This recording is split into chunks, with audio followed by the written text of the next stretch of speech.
वैसे जरूरी नहीं है, लेकिन वीडियो को लाइक या फिर डिसलाइक करने की कोशिश जरूर किया करें। तो जैसे इस मूवी का स्टार्ट होता है, हमें मूवी का मेन कैरेक्टर सियोंग दिखाया जाता है और उसकी बेटी का बर्थडे होता है। इसीलिए सियोंग की मदर उसे कुछ पैसे देती है ताकि वो अपनी बेटी को डिनर पर ले जा सके। लेकिन अब सियोंग को और पैसों की जरूरत होती है, तो इसीलिए वो अपनी मदर का एटीएम कार्ड चुरा लेता है। इसके बाद वो अपनी मदर के सारे पैसे चुरा लेता है और पैसों को वो लगा देता है हॉर्स राइडिंग में, और इस गेम में वो 4 मिलियन वॉन जीत जाता है। अब सियोंग ने एक कंपनी से बहुत सारे पैसे उधार ले रखे थे, तो इसीलिए वही लोग उसके पीछे पड़ जाते हैं। इसके बाद वो सियोंग को पकड़ ही लेते हैं और वो उसे काफी मारते हैं। और जब सियोंग उनके पैसे लौटाने के लिए अपने पॉकेट्स चेक करता है, तो वो देखता है कि उसके पास तो पैसे हैं ही नहीं, यानी वो वाले पैसे जिसने हॉर्स राइडिंग में जीते थे। और तब उसे याद आता है कि जब वो इन लोगों से बचकर भाग रहा था तो वो एक लड़की से टकरा गया था, तो जरूर उसी लड़की ने ही उसकी जेब काट ली। अब क्योंकि सियोंग के पास पैसे तो होते ही नहीं, तो इसीलिए वो लोग उसे 1 महीने का और टाइम देते हैं जिसमें कि वो उनके पैसे लौटा दे। इसके बाद सियोंग कुछ पैसों का अरेंज करता है और अपनी बेटी को डिनर पर ले जाता है। इसके बाद सियोंग जल्दी से स्टेशन पर पहुंचता है, लेकिन अनलकीली उसकी ट्रेन तो मिस हो गई थी। और जब सियोंग वहाँ पर बैठकर ट्रेन के आने का वेट कर रहा था कि तभी अचानक से उसके पास एक आदमी आता है और ये अननोन पर्सन था, यानी सियोंग उसके बारे में कुछ नहीं जानता था। फिर वो अननोन पर्सन सियोंग को कहता है कि मैं तुम्हारे साथ एक गेम खेलना चाहता हूँ। वो सियोंग को कहता है कि अगर तुम इस गेम में जीत गए तो मैं तुम्हें 1 लाख वॉन दूंगा। तब इतने सारे पैसों का सुनकर सियोंग ये गेम खेलने के लिए एग्री हो जाता है। इसके बाद सियोंग काफी मार खाने के बाद ये गेम जीत जाता है, यानी वो 1 लाख वॉन हासिल कर लेता है। इसके बाद वो अननोन पर्सन सियोंग को एक कार्ड देता है, ये कहते हुए कि अगर तुम और पैसे जीतना चाहते हो तो इस कार्ड पर जो नंबर लिखा हुआ है उस पर कांटेक्ट करना। इसके बाद सियोंग जब अपने घर जाता है तो उसकी मदर उसे कहती है कि तुम्हारी बेटी अगले साल अपने स्टेप फादर के साथ यूएस में शिफ्ट हो रही है। यहाँ पर हमें ये पता चलता है कि सियोंग की डिवोर्स हो गई है और उसकी वाइफ ने दूसरी शादी भी कर ली है। लेकिन सियोंग कभी भी ये नहीं चाहता था कि उसकी बेटी उसे दूर जाए, लेकिन उसे बहुत सारे पैसे चाहिए होते हैं अपने बेटी की कस्टडी वापस लेने के लिए, तो इसीलिए सियोंग उस कार्ड वाले नंबर पर कॉल करता है। इसके बाद सियोंग को एक गाड़ी में लाया जाता है जहाँ पर और भी लोग थे, लेकिन फिर उन सारे लोगों को बेहोश कर दिया जाता है। और जब उन सब लोगों की आंख खुलती है तो वो खुद को एक फैसिलिटी में पाते हैं जहाँ टोटल 456 लोग थे और वो वहाँ पर एज अ प्लेयर थे, क्योंकि उन सबको एक यूनिफॉर्म भी पहनाया हुआ था। इस फैसिलिटी का होस्ट यानी लीडर एक आदमी था जो कि फ्रंट मैन था वहाँ पर, और वो सब पर नजर रख रहा था। अब यहाँ पर एक कॉमन चीज थी कि जितने भी लोगों को वहाँ पर लाया गया था उन सब ने कर्जे लिए हुए थे बहुत ज्यादा। सियोंग वहाँ पर प्लेयर नंबर 1 से मिलता है जो कि एक बूढ़ा आदमी था। उस बूढ़े आदमी को ब्रेन ट्यूमर था, यही वजह थी कि वो यहाँ पर आया था, क्योंकि उसकी लाइफ तो वैसे भी खत्म ही होने वाली थी। इसके बाद वहाँ पर 2 प्लेयर्स जिनमें लड़की का नाम सैब्यूक और लड़के का नाम जैंग होता है, उनके बीच फाइट होती है। अब यहाँ पर सैब्यूक वही लड़की थी जो सियोंग के पैसे लेकर भाग गई थी, यानी उसी ने उसकी जेब काटी थी। सियोंग तो उसे देखते ही पहचान लेता है, इसीलिए वो अपने पैसे मांगने के लिए उसके पास जाता है। तभी वहाँ पर कुछ गार्ड्स आ जाते हैं जिन्होंने पिंक कलर का यूनिफॉर्म पहना था और उनके फेस अच्छी तरह से कवर्ड थे। गार्ड्स उन सभी प्लेयर्स को बताते हैं कि तुम्हें यहाँ पर टोटल 6 गेम्स खेलनी होगी और जो इस गेम का विनर होगा उसे बहुत सारे पैसे मिलेंगे। इसके बाद उन सबसे एक कॉन्ट्रैक्ट पर साइन करवाया जाता है और इस कॉन्ट्रैक्ट के 3 मेन रूल्स थे। पहला रूल ये कि कोई भी प्लेयर अपनी मर्जी से गेम को छोड़कर नहीं जा सकता। दूसरा रूल ये होता है कि जो भी प्लेयर खेलने से मना करेगा तो उस प्लेयर को एलिमिनेट कर दिया जाएगा, और उनके मुताबिक एलिमिनेट का मतलब क्या था ये तो हम आगे ही जानेंगे। गेम का तीसरा रूल ये था कि अगर मेजोरिटी इस गेम को खेलना नहीं चाहती तो वो इस गेम को छोड़कर जा सकते हैं। इसके बाद उन सबको गेम के लिए ले जाया जाता है। अब यहाँ पर सियोंग अपने क्लासमेट सैंगू से भी मिलता है जो कि उसे बचपन से जानता था। सियोंग उसे वहाँ पर देखकर काफी हैरान होता है क्योंकि वो तो किसी बिजनेस के लिए आउट ऑफ कंट्री चला गया था। अब पहले गेम के लिए वहाँ पर एक काफी बड़ी डॉल थी और इस गेम का रूल काफी सिंपल था, और वो ये था कि डॉल जब भी गाना गाएगी उन सबको आगे बढ़ना है, और जैसे ही वो गाना गाना बंद करेगी तो उन सबको रुक जाना है और मूव नहीं करना है, और अगर कोई हिल गया तो उसे एलिमिनेट कर दिया जाएगा। अब स्टार्टिंग में तो ये सब कुछ उन्हें किसी प्रैंक की तरह लग रहा था, लेकिन जब एक लड़का हिल जाता है तो उसे शूट करके मार दिया जाता है, और यही होता है एलिमिनेट का मतलब, यानी उन्हें मार दिया जाएगा। अब ये देखकर वो सारे लोग काफी घबरा जाते हैं और उन्हें पता चल चुका था कि वो खतरे में है, इसीलिए लोग डरते हुए पैनिक करते हुए इधर उधर भागने लगते हैं।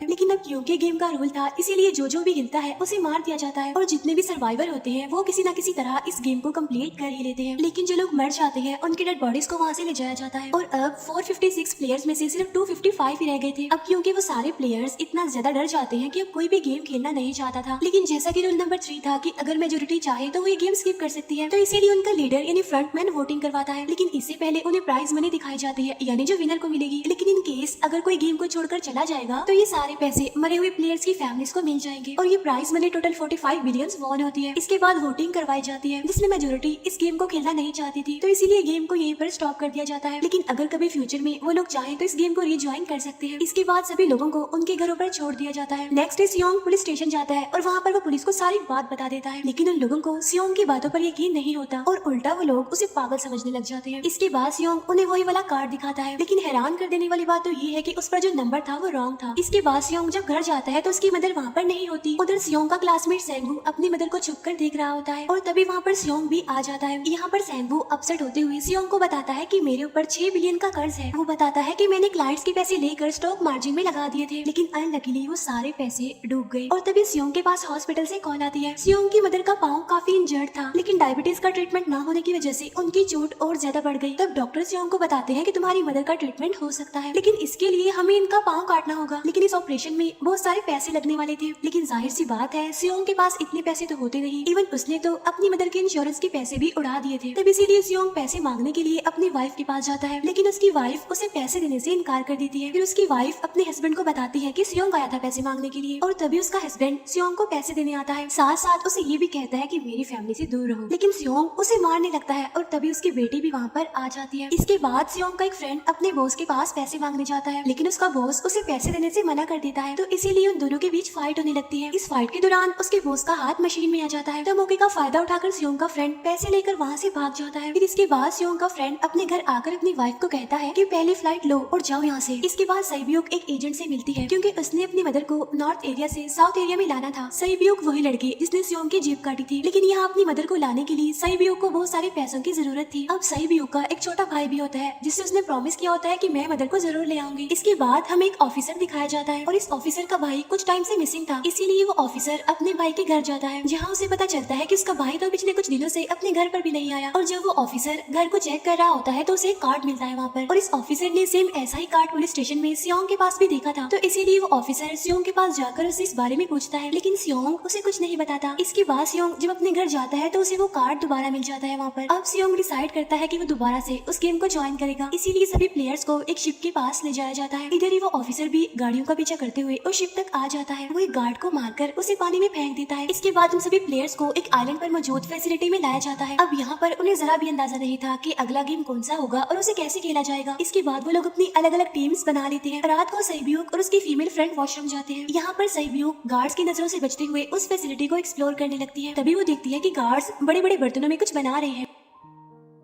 लेकिन अब क्योंकि गार्ड्स को शक हो जाता है तो एक गार्ड वॉशरूम्स को चेक करने के लिए आता है, लेकिन तब तक सईब्यूक वापस आ चुकी थी। इसके बाद सईब्यूक अपनी फीमेल फ्रेंड को सारी बात बता देती है जो उसने देखा था, लेकिन यहाँ पर सेंगवू उन दोनों की बातें सुन लेता है और वो इस बारे में सईब्यूक से पूछता है, जिस पर सईब्यूक बताती है कि वो बड़े बड़े बर्तनों में कुछ पका रहे थे। इसके बाद उन सभी प्लेयर्स को प्ले ग्राउंड में लाया जाता है, जहाँ पर उनके सामने 4 शेप्स थी। 4 शेप्स में से उन्होंने किसी एक शेप को चूज करना था। अब यहाँ पर सेंगवू को पता चल जाता है कि गेम क्या है और क्या करना है हमें। सेंगवू सियोंग को बताता है कि सबने अलग अलग शेप्स को चुनना है। इसके बाद उन सभी को एक छोटा सा बर्तन दिया जाता है जिसमें की शेप्स बनी होती हैं। अब गेम उनकी ये होती है कि उन्होंने किसी तरह उस शेप को बाहर निकालना है बगैर डैमेज किए, लेकिन अगर शेप जरा से भी खराब हो गई तो उन्हें एलिमिनेट कर दिया जाएगा, यानी मार दिया जाएगा। अब यहाँ पर सेंगवू तो इजिली उस शेप को निकाल लेता है, लेकिन सियोंग इतना ज्यादा घबरा जाता है कि उसकी हालत खराब होने लगती है, लेकिन फिर वो किसी न किसी तरह करके इस गेम को भी जीत लेता है। इसके बाद उन सबको वापस से रूम में लाया जाता है। अब यहाँ पर 187 प्लेयर्स वापस आए थे, जिनमें से अब सिर्फ 108 ही रह गए थे। इसके बाद उन सबको खाने के लिए ले जाया जाता है, लेकिन खाने की वजह से जैंग की एक लड़के से फाइट हो जाती है, जहाँ पर जैंग उस लड़के को इतना ज्यादा मारता है कि वो मौके पर ही मर जाता है। इधर ही हम देखते हैं कि उन प्लेयर्स में से एक डॉक्टर होता है जो गार्ड्स के साथ मिलकर मरे हुए लोगों के ऑर्गन्स निकाल कर उन्हें चाइनीज को बेचने का काम करता है। इसीलिए जब भी डेड बॉडीज को ले जाया जाता है तो वो डेड बॉडीज को गायब कर लेते हैं, क्योंकि ये सब कुछ एक प्लान के अकॉर्डिंग चल रहा था, क्योंकि ये सारा कुछ फ्रंट मैन से छुपकर हो रहा था। यही वजह थी कि कंट्रोल रूम में भी उन्होंने अपना ही एक आदमी बिठाया हुआ था जो कि उन लोगों की सारी वीडियो फुटेज डिलीट कर देता था, और गार्ड्स तो डॉक्टर को गेम के बारे में पहले ही बता देते थे ताकि वो सर्वाइव कर सके। यहाँ पर एक गार्ड उसी प्लेयर डॉक्टर को बताता है कि आज हमने प्लेयर्स को जानबूझकर खाना कम दिया है ताकि वो आपस में लड़ने लगे, जिससे होगा ये कि सारे वीक प्लेयर्स गेम से आउट हो जाएंगे। साथ ही गार्ड डॉक्टर को अपनी अगली गेम के बारे में बता देता है। अब 30 मिनट के बाद वहाँ पर लाइट्स ऑफ होने वाली थी। अब यहाँ पर सेंगवू को पता था कि सियोंग की टीम जरूर कोई उल्टा काम करेगी, इसीलिए वो उस टीम को अपने पास बुलाकर उन्हें रिलैक्स रहने के लिए कहता है। उधर वो जो डॉक्टर प्लेयर होता है वो जैंग की टीम में शामिल हो जाता है। यहाँ पर डॉक्टर जैंग को बता देता है कि अगला गेम क्या होने वाला है। इसके बाद लाइट्स ऑफ हो जाती है और जैंग अपनी टीम के साथ मिलकर बाकी सभी को मारने लगता है। जैंग एक लड़की को मारकर सईब्यूक को मारने जाता है, लेकिन तभी सियोंग उसे बचा लेता है। इसके बाद गार्ड्स वहाँ पर आकर उन सभी को रोक लेते हैं और अब टोटल 80 लोग रह गए थे। इसके बाद उन सभी को तीसरे गेम के लिए ले जाया जाता है और यहाँ पर उन्हें 10-10 प्लेयर्स की एक टीम बनाने के लिए कहा जाता है, और वो लोग ऐसा ही करते हैं, अपनी अपनी टीम बना लेते हैं। अब क्योंकि जैंग को अगली गेम के बारे में पहले ही पता होता है, इसीलिए वो सईब्यूक की फीमेल फ्रेंड को अपनी टीम में नहीं रखता और वो अपनी टीम में सिर्फ मर्दों को ही रखता है। इसके बाद सेंगवू भी अपनी एक टीम बना लेता है। अब क्योंकि उन्हें एक प्लेयर की जरूरत थी तो इसीलिए सईब्यूक की फीमेल फ्रेंड उनके टीम में शामिल हो जाती है और ये गेम असल में टग ऑफ वॉर का होता है, यानी उन्होंने अपने सामने वाली टीम को नीचे गिराना था। इसके बाद गेम स्टार्ट हो जाती है और जैंग की गेम बड़ी आसानी से इस गेम को जीत लेती है। इसके बाद बारी होती है सैंगवू की टीम की। तब प्लेयर नंबर 1 यानी वो बूढ़ा आदमी कहता है कि मैंने अपनी जिंदगी में बहुत सारी टग ऑफ वॉर्स खेल रखी है, इसीलिए उन सबको गाइड करता है कि इस गेम को कैसे जीतना है। तो इसीलिए वो लोग किसी न किसी तरह करके इस गेम को जीत जाते हैं। फिर दिखाया जाता है कि 30 मिनट के बाद दोबारा से लाइट्स ऑफ हो जाएंगी, जिस पर सैंगवू उन सबको कहता है कि रेडी रहना। तो इसीलिए वो डिसाइड करते हैं कि एक एक करके हम पहरा देंगे। अब जैंग की टीम में एक से बढ़कर एक चालाक प्लेयर था, तो इसीलिए जैंग को डर होता है कि कहीं उसकी टीम उसे ही साइड पर न लगा दे, यानी उसे ही अपने रास्ते से न हटा दे।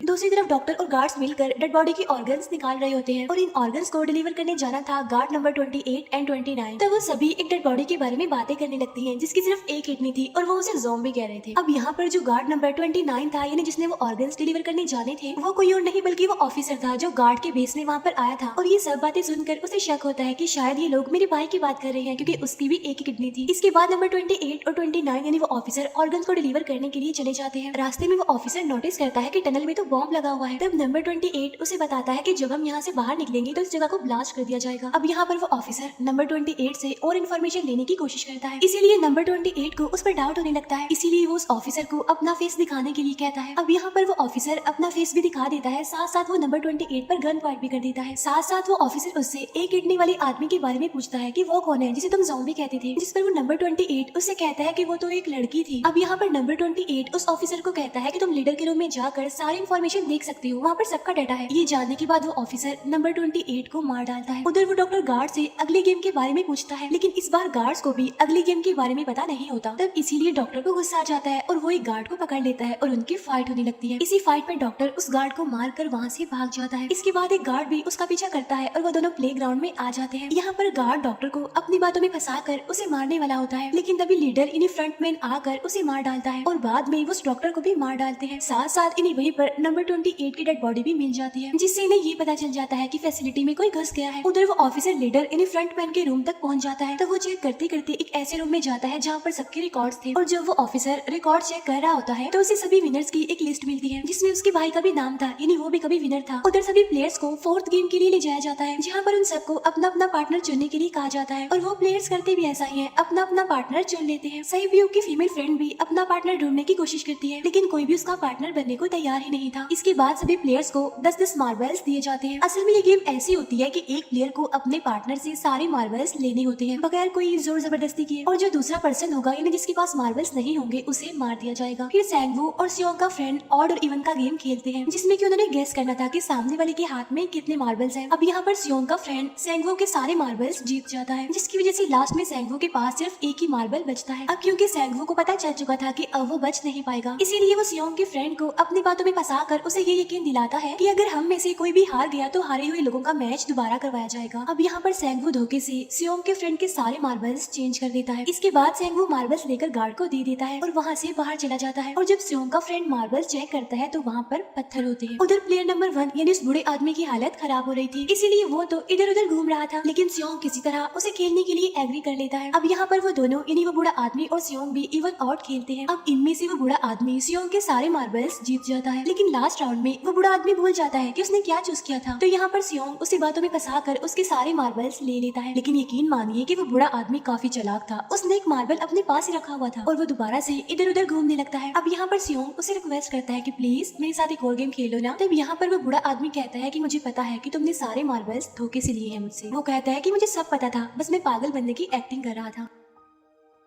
तभी सुनकर सियोंग को उस पर तरस आ जाता है और वो उसे ही सारे मार्बल्स दे देता है। उसके बाद सैब्यूक और उसकी फीमेल फ्रेंड भी गेम खेल रहे होते हैं। उनकी गेम ये होती है कि जो मार्बल्स को दीवार के ज्यादा करीब फेंकेगा वही जीतेगा। पहले सैब्यूक अपने मार्बल्स फेंकती है, लेकिन जब सैब्यूक की फ्रेंड की बारी आती है तो वो अपने सारे मार्बल्स फेंक देती है। लेकिन जब सैब्यूक ये देख लेती है तो वो अपने फ्रेंड को दोबारा फेंकने के लिए कहती है, जिस पर उसकी फ्रेंड कहती है कि नहीं सैब्यूक, मैं बिल्कुल अकेली हूँ, मेरे पीछे तो कोई भी नहीं है, लेकिन अगर तुम्हें कुछ हो गया तो ये अच्छी बात नहीं है, तुम्हारे पीछे तुम्हारा छोटा भाई है, तुम्हारा वेट कर रहा है। और इसी वजह से सैब्यूक की फ्रेंड को मार दिया जाता है। है। इसके बाद उन सबकी डेड बॉडीज को वहाँ से ले जाया जाता है। इसके बाद वो सब वापस से रूम में आ जाते हैं। यहाँ पर जैंग देखता है कि सईब्यू की वो वाली फ्रेंड तो अभी तक जिंदा है, जो कि बड़ी आराम से बैठी हुई थी। अब यहाँ पर हमें पता चलता है कि सईब्यू की ये वाली फ्रेंड जैंग की भी फ्रेंड थी, लेकिन अब क्योंकि उन दोनों के बीच इसी बात को लेकर क्लैश चल रहा था, तो इसीलिए जैंग की वो फ्रेंड उसे बुली करने लगती है। इसके बाद फ्रंटमैन को एक डेड बॉडी के पास उस ऑफिसर का आईडी कार्ड मिल जाता है। तभी फ्रंटमैन को पता चलता है कि उसके सारे वीआईपीज आ चुके हैं, तो इसीलिए फ्रंटमैन उन्हें लेने के लिए चला जाता है। फिर सारे वीआईपीज को उनके रूम में लाया जाता है। इसके बाद फ्रंटमैन वीआईपीज के आने के बारे में एक और आदमी को जाकर बताता है, और यही आदमी मेन होता है। और ये कौन होता है हम ये आगे जानेंगे। फिर नेक्स्ट डे उन सबको 5वें गेम के लिए लाया जाता है, जहाँ पर 1 से लेकर 16 तक नंबर पड़े होते हैं, और वो सभी प्लेयर्स अपना अपना नंबर ले लेते हैं। नंबर का मतलब ये था कि जो नंबर भी एक प्लेयर पर आएगा उसके मुताबिक ही उसकी बारी आएगी। अब यहाँ पर लास्ट में पहला और आखिरी नंबर रह जाता है, यानी 1 और 16। तो यहाँ पर सियोंग कंफ्यूज हो जाता है कि उसे कौन सा नंबर चूज करना चाहिए। अगर उसने पहला नंबर लिया तो वो फंसेगा और मरेगा, क्योंकि उसे नहीं पता कि गेम क्या है। और अगर लास्ट नंबर लेगा तो क्या पता उसकी बारी ही ना आए, टाइम कम रह जाए। और तभी वहाँ पर एक आदमी आ जाता है और वो सियोंग को कहता है कि मुझे पहला नंबर चाहिए, क्योंकि मैं अपनी जिंदगी में कभी भी फर्स्ट नंबर पर नहीं आया। फिर इसके बाद उन्हें गेमिंग रूम में लाया जाता है। अब इस गेम का रूल ये होता है कि दिए हुए टाइम में उन्हें ब्रिज की दूसरी साइड पर जाना है। अब इसके बीच में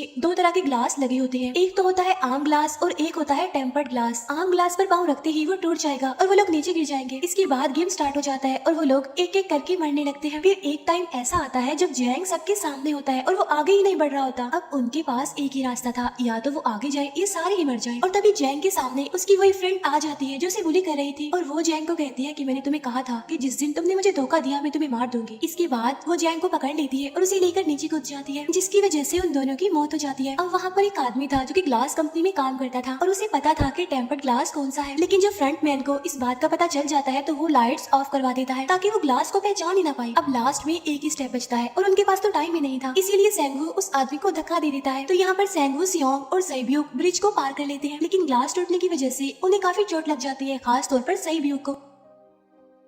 उधर उस ऑफिसर ने एक सर्वेंट को मारकर उसकी जगह खुद ले ली थी। अब एक वीआईपी को उस ऑफिसर पर शक होता है और वो उसे कहता है कि अपना मास्क रिमूव करो, लेकिन वो ऑफिसर कहता है कि ठीक है, लेकिन मैं अंदर जाकर अपना मास्क रिमूव करूंगा। इसके बाद वो ऑफिसर उस वीआईपी को लेकर अंदर चला जाता है। अंदर जाकर वो ऑफिसर उस वीआईपी को बेहोश कर देता है, और इस बात का पता फ्रंटमैन को चल जाता है। इसीलिए फ्रंटमैन उसके पीछे जाता है और वो उस ऑफिसर को देख लेता है। इसीलिए वो ऑफिसर वहाँ से भागकर आइलैंड पर आ जाता है। फ्रंटमैन भी उसका पीछा करते हुए वहाँ पर आ जाता है। अब यहाँ पर वो ऑफिसर अपने सीनियर्स को कॉल करने की कोशिश करता है, लेकिन कॉल कट हो जाती है। फिर वो ऑफिसर उन्हें सारे सबूत भेजता है, लेकिन वहाँ पर नेटवर्क नहीं था। इसके बाद फ्रंटमैन ऑफिसर को पकड़ लेता है और उसे उनके साथ चलने के लिए कहता है, लेकिन वो ऑफिसर तो उस फ्रंटमैन पर गोली चला देता है। इसके बाद फ्रंटमैन अपना मास्क उतार देता है, तो वो ऑफिसर देखता है कि वहाँ पर कोई और नहीं बल्कि उसका अपना भाई है वो। इसके बाद ऑफिसर का भाई यानी फ्रंटमैन उसे शूट कर देता है और वो जाकर पानी में गिरता है। उधर ग्लास लगने की वजह से सईब्यू काफी इंजर्ड हो गई थी और उसका बहुत सारा खून भी बह रहा होता है। इसके बाद तीनों सर्वाइवर्स को डिनर के लिए ले जाया जाता है और उनके पास एक एक नाइफ भी रख दिया जाता है, मतलब रात में उन तीनों में से कोई भी एक दूसरे को मार देगा। तभी सियोंग नोटिस करता है कि सईब्यू की हालत काफी खराब है, इसीलिए वो सईब्यू को कहता है कि फिक्र मत करो, हम दोनों साथ हैं और इस गेम में हम दोनों मिलकर सेंगवू को हरा देंगे। इसके बाद हम दोनों यहाँ से बाहर निकल जाएंगे और पैसों को आधा आधा डिवाइड कर लेंगे। सईब्यू उसे बताती है कि मेरा एक छोटा भाई है जिसे मैं ऑर्फनेज में छोड़कर आई हूँ, और अगर हम दोनों में से कोई भी जिंदा बचकर बाहर जाएगा तो उसे उन दोनों की फैमिलीज का ख्याल रखना होगा। अब सईब्यू की हालत काफी खराब थी, उसे डॉक्टर की जरूरत थी, इसीलिए सियोंग कोई मदद लाने के लिए जाता है, लेकिन जब तक वो वापस आता है तब तक सेंगवू सईब्यू को मार चुका था। फिर नेक्स्ट डे उन दोनों को गेम नंबर 6 यानी लास्ट गेम के लिए ले जाया जाता है। गेम का रूल बड़ा ही सिंपल था कि मार दो या मर जाओ, और इस गेम का नाम होता है स्क्विड गेम। इसके बाद गेम स्टार्ट हो जाती है और उन दोनों के बीच काफी फाइट होती है, लेकिन लास्ट में सेंगवू की हालत खराब होने लगती है। तभी सियोंग कहता है कि मैं इस गेम को रोकना चाहता हूँ, और तभी सियोंग सेंगवू को उसके साथ चलने के लिए कहता है, लेकिन सेंगवू तो अपने आप को ही मार डालता है, जिसकी वजह से सियोंग गेम जीत जाता है। फिर फ्रंटमैन सियोंग को कहता है कि तुम बहुत अच्छा खेले, लेकिन मुझे इसकी उम्मीद नहीं थी। इसके बाद सियोंग को उसके घर पर छोड़ दिया जाता है और उसके पास एक एटीएम कार्ड भी था, और जब सियोंग उस एटीएम कार्ड को जाकर चेक करता है तो वो दिखता है कि सारे पैसे उसके अकाउंट में भेज दिए जाते हैं। इसके बाद सियोंग अपने घर जाता है, लेकिन तब तक उसकी मदर की डेथ हो जाती है। इसके बाद हमें 1 साल बाद का सीन दिखाया जाता है,